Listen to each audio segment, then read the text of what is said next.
Buenos días, buenas tardes o buenas noches, depende de dónde estés. Bienvenido a mundodesconocido.es. A los dioses les gusta entregar tecnología al ser humano. No sabemos exactamente por qué, aunque yo la sospecho. Es una forma de dirigirnos hacia un punto en concreto. Ya en la antigua Grecia vemos a Prometeo como entrega el fuego a los seres humanos, algo que no les gustó al resto de los dioses, porque le castigaron de por vida con un castigo bastante cruel. Otro tipo de tecnología, como puede ser el transistor, que revolucionó todo lo que es el concepto del ser humano y su, digamos que, crecimiento tecnológico, fue aquello, el transistor. Meses antes de desarrollar el transistor, misteriosamente un ovni cae en Roswell, en 1947. Pocos meses después se reúnen en los laboratorios Bell 3 científicos y desarrollan el transistor, algo que no existía antes, solo existían las válvulas de vacío y pequeños conceptos teóricos sobre crear algo parecido al transistor, pero algo muy lejano. Y sin embargo los laboratorios Bell se reúnen y como que hubieran encontrado ahí algo y empiezan a investigarlo, a hacer ingeniería inversa y ¡hala! Ya tenemos el transistor. Gracias al transistor, usted está viendo este programa, tiene televisores, televisores también tenían analógico, pero el transistor siempre ayudó. Y siempre ayudó para crear procesadores, para crear todo tipo de tecnología basada en el silicio, que posteriormente se miniaturizó, se hizo más pequeño. Los transistores de silicio en germanio, digamos que fueron el comienzo de todo. ¿Fueron los dioses los que nos lo dieron? ¿Acaso ocurrió lo mismo con el compact disc? ¿Ocurrió lo mismo con la fibra óptica? ¿Tal vez ocurrió lo mismo con el ordenador cuántico?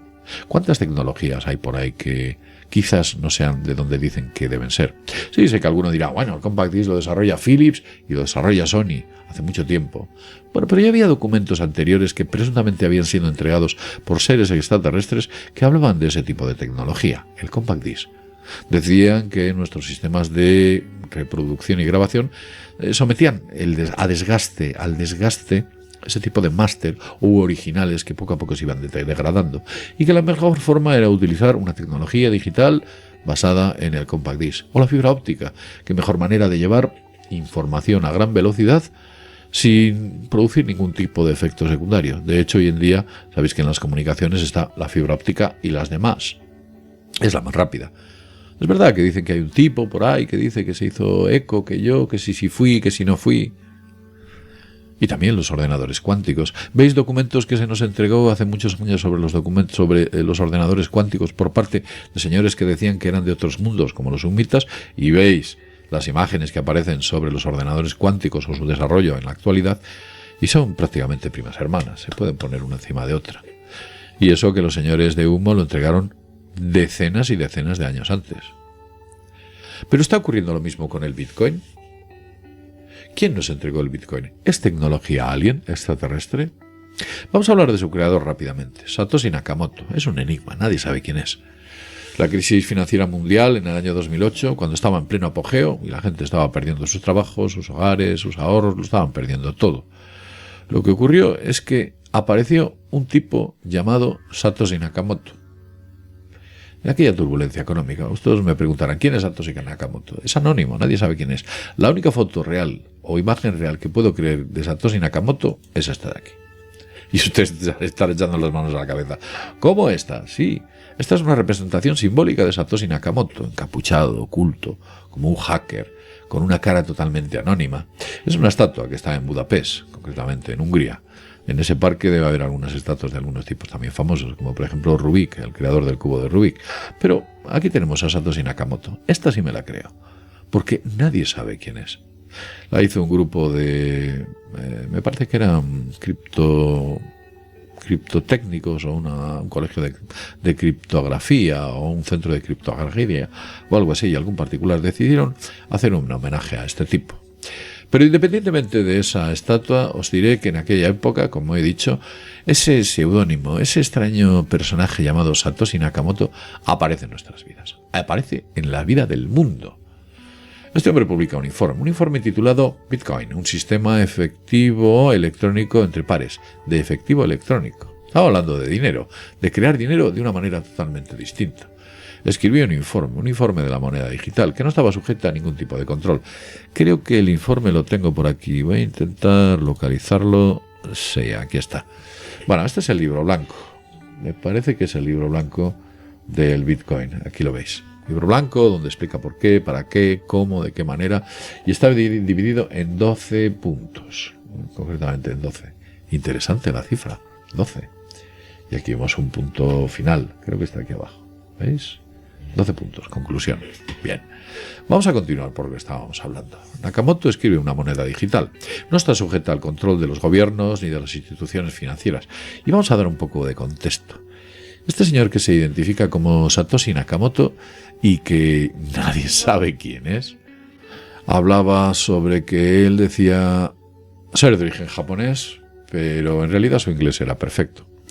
Además, dentro de su forma de hablar había expresiones como muy británicas, una forma de hablar el inglés perfectamente. Lo que daba a pensar que aquel tipo, el señor Nakamoto, no era japonés, sino alguien que por lo menos creció o vivía dentro de la Mancomunidad Británica de Naciones, algún país donde se hablaba muy bien inglés.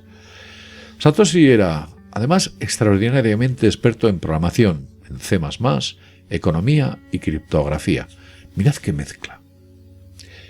Es muy raro encontrar a alguien que cumpla esos tres requisitos. Es una auténtica rareza. No digo yo que no haya, pero es muy raro. Máxime teniendo en cuenta porque aquel tipo no era demasiado mayor, parece ser. Satoshi estuvo principalmente activo en la Bitcoin Talk entre las 5 de la tarde, creo recordar, y las 10 de la noche, en el horario de verano británico. Y las contribuciones que hacía y los comentarios eran más frecuentes, además, en los meses de verano como de invierno. Era como que algunos decían que eso sugería que podía ser un académico, alguien que estudiaba en invierno y que tenía tiempo libre en verano. O también se hablaba sobre que era un freelance, que tenía menos actividad en verano y más actividad en invierno. Lo cierto es que había muchísimas teorías sobre él. Pero lo que sí que es cierto es que Satoshi minó, ni más ni menos, en los primeros días, que hasta 600.000 bitcoins debe tener en su poder. Él nunca los ha movido. Y la última comunicación por correo la hizo ni más ni menos que hace 14 años, el 23 de abril del año 2012. Y lo que dijo este desarrollador a Mike Hearn, que es que estaba pasando a otras cosas. Ya el Bitcoin lo había dejado, ya lo había terminado, había concluido el proyecto y estaba pasando a otras cosas que no sabemos cómo es. Algunos dicen que fue la NSA la que estaba detrás. ¿Por qué? Pues fijaos, esto resulta bastante interesante. La NSA publicó un informe, lo voy a poner, años antes. Vamos a ver si encontramos el informe, estoy buscándole. Aquí le tengo. Este es un informe que publicado por la NSA para fabricar monedas digitales en 1996. Aquí lo veis. Esta es la cabecera. Y fue hecho hace ni más ni menos que casi 30 años. Muchos de los elementos del Bitcoin están presentes. Si se observa, bueno, pues concretamente la captura que hay de la pantalla, podemos ver que así es. Como podemos ver, ese documento fue marcado y recibido el 31 de octubre de 1996. El libro blanco del Bitcoin, aquel que os he mostrado, también fue publicado el mismo día, el 31 de octubre, pero justo 12 años después, otra vez el 12. Si bien el Bitcoin fue resultado de décadas de investigación y trabajo impecable, en el momento de su lanzamiento durante la crisis financiera mundial entre 2007 y 2008, hubiera llegado a mucha gente a sospechar que elementos del gobierno estaban detrás de esta creación. Algunos piensan que esta moneda era un caballo de Troya perfectos para llevarnos a una sociedad sin efectivo y con una moneda mundial rastreable, ya que todas las transferencias pueden rastrearse por la cadena de bloques transparentes del Bitcoin. Había una escéptica, por ejemplo, Natalia Kaspersky, sí, una de las fundadoras ejecutivas del grupo de empresas Kaspersky, una empresa afín a Infowatch y cofundadora de Kaspersky Lab, que por cierto os lo diré, yo tengo el Kaspersky y nunca me ha dado problemas, siempre ha sido una actuación impecable frente a distintos ataques. Veréis, en el año 2018 Kaspersky realizó una presentación con diapositivas en las que decía: Bitcoin es un proyecto de las agencias de inteligencia estadounidenses diseñado para proporcionar financiación rápida a las actividades de inteligencia en Estados Unidos, Canadá y en diferentes países. Aunque cuando Kaspersky puso eso, nunca presentó ninguna prueba que respaldase esta afirmación. El principal problema de esta teoría es que la NSA, si ha creado el Bitcoin, ¿por qué ha construido el Bitcoin, digamos, haciendo o generando un gran potencial para amenazar el status quo mundial? El Bitcoin es único en su clase. Apareció como un invento que satisfacía las necesidades por sí mismo, una necesidad que todo el mundo tiene, una necesidad que no estaba siendo satisfecha por las monedas o el dinero fiduciario. Además se podía replicar. Otras cosas se pueden replicar, creadas por el hombre, pero el Bitcoin se autorreplica. Cuando alguien inicia un Bitcoin Core, este empieza a trabajar en la creación de su réplica perfecta e impecable en toda la cadena de bloques, en toda la red de Bitcoin. Desde el bloque de datos originales al más reciente. Ningún otro invento humano se autorreplica. Todo lo demás que se replica y se produce hoy en día pues es una copia en realidad de un original, de un máster. En este caso, en el caso del Bitcoin, no es lo mismo. Por consiguiente, cualquier cosa que el ser humano cree nunca hace dos copias exactamente perfectas. A nivel atómico, incluso me atrevería a decir. No se puede, no hemos llegado a esa tecnología. Pero el Bitcoin lo hace. Además, por ejemplo, si añades una copia a una copia que efectúes de una canción y metes una nota, no cambian todas las copias del mundo. Y sin embargo el Bitcoin lo hace. Imagínese usted que graba una canción, la que sea, se distribuye esa canción por todo el mundo y cambian una nota. Una nota, ¡pum! Y de repente todas las canciones del mundo son cambiadas. Eso lo hace el Bitcoin. Nada en la Tierra lo hace. Nada, por supuesto, como el Bitcoin. Esto entre otras muchas cosas. Su actuación es como inteligente, en fin. Es como una especie de ser vivo. Usted podría decir, ¿Bitcoin simplemente imita la vida? No. Bitcoin no se autorreplica como lo hace la vida, sino que se ajusta y rechaza cualquier otro ajuste. Los únicos ajustes que se pueden hacer en el Bitcoin son los que el propio Bitcoin realiza. Nadie más puede ajustarlo.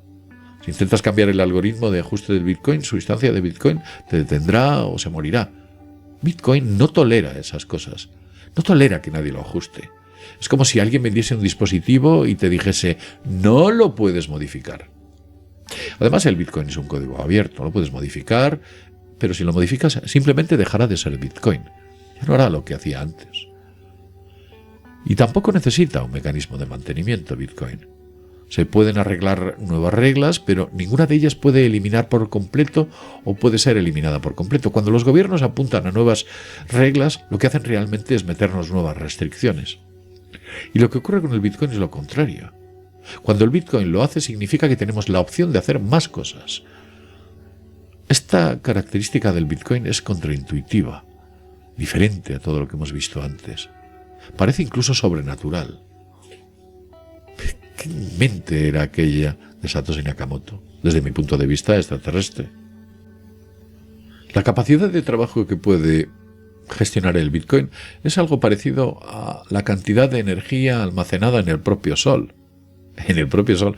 Quien creó el Bitcoin no solo planeó unas pocas décadas de anticipación, planificó un sistema con miles de años de anticipación. Una anticipación para un periodo más largo, incluso que el de la propia humanidad. Incluso para un periodo más largo que la propia vida que le queda a la Tierra. ¿Qué ser humano diseña algo para que dure tanto? ¿Y qué hay de los ciclos de 4 años en los cuales el propio Bitcoin se reduce a la mitad en las emisiones de nuevos Bitcoin? Ningún otro invento humano se restringe cada vez más. Algo que, por supuesto, la gente considera valioso. Y, sin embargo, Bitcoin lo hace. Bitcoin hace muchísimas cosas que quizás usted no sabría, pero desde luego aquella programación y aquel código ha sido insuperable. Desde mi punto de vista, estamos bajo una nueva tecnología alien. ¿Pero qué son las CBDC? Algunos dirán, bueno, las monedas digitales hacen lo mismo. Ni de lejos. Las monedas digitales son una pálida sombra, lejana y absolutamente distinta al Bitcoin. Es algo así como si usted intenta comparar, pues no sé, un Ferrari con un avión. Sus similitudes son mínimas. Las ruedas, el movimiento, el volante, si usted me apura, el asiento. Pero desde luego el funcionamiento es completamente distinto. Nada tiene que ver una cosa con la otra. Bitcoin te da libertad y las CBDC te van a dar esclavitud. CBDC humanas, Bitcoin extraterrestres. ¿Pero por qué los extraterrestres metieron este tipo de monedas aquí? ¿Cuál era su objetivo? ¿Acabar con la crisis mundial? o buscaban una palanca que con los años se volvería el elemento financiero más poderoso del planeta, porque creo que eso es lo que va a suceder. Quizás lo vean nuestros ojos, o tal vez no. Hoy el día el Bitcoin vale unos 112.000, 113.000, 120.000 euros. Pero la pregunta es, ¿cuándo valdrá 1.000.000 de euros? Algún día lo valdrá. No sé en qué momento del tiempo decirle, pues el año que viene, dentro de 10, 5, pero lo valdrá. ¿Qué día ese Bitcoin valdrá 100 millones? Porque puede que llegue a esa cifra. Tal vez mis ojos no lo vean, pero es posible que con el tiempo eso suceda. El Bitcoin está ahí. Su desarrollo y tecnología requiere una mente absolutamente excepcional, única. Y además alguien así no se queda en el anonimato, no se esconde bajo unas siglas o bajo un pseudo. ¿Dónde está el señor Nakamoto?